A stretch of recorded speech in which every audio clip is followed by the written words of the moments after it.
Je me souviens d'un petit matin rayonnant.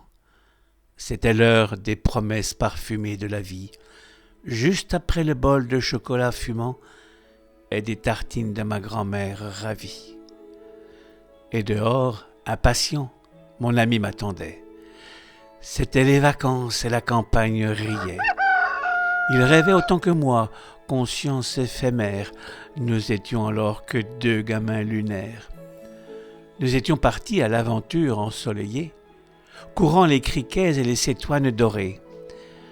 Le petit ruisseau qui chantait sous les fougères nous a ravis, chavirant notre âme légère. Des trouées de lumière, des rires, des papillons, des abeilles affairées et butineuses, des grillons. L'été dansait d'étamines en corolle féconde. Des têtards en grenouilles sous les mousses profondes. Là, un lézard ocellé paraît comme un toréador, et là-bas, la clairière enluminée de boutons d'or. Étourdis, la frondaison nous a absorbés. Mais soudain, lointaines, les cloches nous ont appelés. C'est alors que je l'aperçus, scintillante. J'ai crié « Regarde, là-bas, c'est la source !» Mais c'était déjà l'heure où les enfants rentrent. J'y vais et je ris en reprenant ma course. Il est parti, fuyant la forêt illégale. J'aurais dû fuir aussi, mais c'était trop tard. Le clapotis m'a appelé comme un rire de cristal. La lumière était trop forte, les oiseaux trop bavards. Et là, un éblouissement comme un miracle.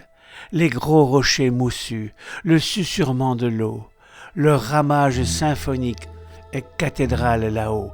Un lieu sacré, vierge encore, un tabernacle.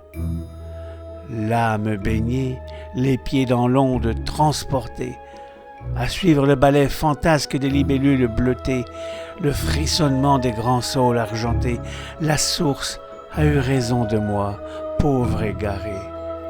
Soudain, pénétrant mes rêves, une luminescence. Que fais-tu ici, petit homme en errance? Et là, juste à mes côtés, une lumière vivante. Comme dans les contes, une fée aux ailes vibrantes, grande comme une mésange, gracieuse comme un papillon. Elle s'est posée sur le rocher au reflet vermeil.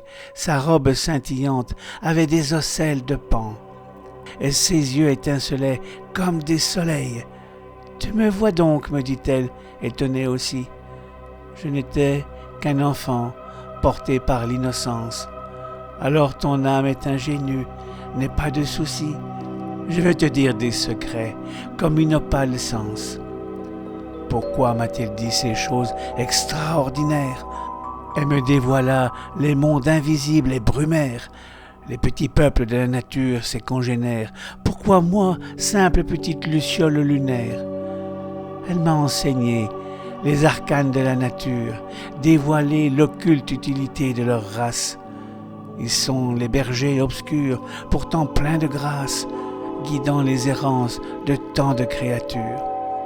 Puis, elle posa sa main sur mes yeux embués, et mon cœur explosa d'amour, de liberté. Je vis l'invisible, l'inexprimable mélodie. Je compris du monde l'indicible harmonie. Puis je revins à moi, mais elle n'était plus là. J'étais juste un gamin parmi les nymphéas. Tout là-haut, dans de grands ballets vertigineux, les hirondelles dansaient au firmament glorieux. La tête encore baignée d'étoiles, je suis rentré. Je venais de naître à un monde fabuleux, et depuis lors, le ciel ne m'a jamais quitté. Je sais tout ce qui ne s'arrête pas à nos yeux. Puis mes parents m'ont dit que je vais juste rêver. Je me suis blotti alors contre ma grand-mère. Je ne pouvais laisser ce monde extraordinaire. Depuis, je pleure souvent sur les cœurs desséchés. Je n'ai jamais revu la fée, cette étoile de joie. Mais dès que je ferme les yeux, je la revois. Belle et libre comme un feu follet, une étincelle. Et maintenant encore, je m'endors souvent avec elle.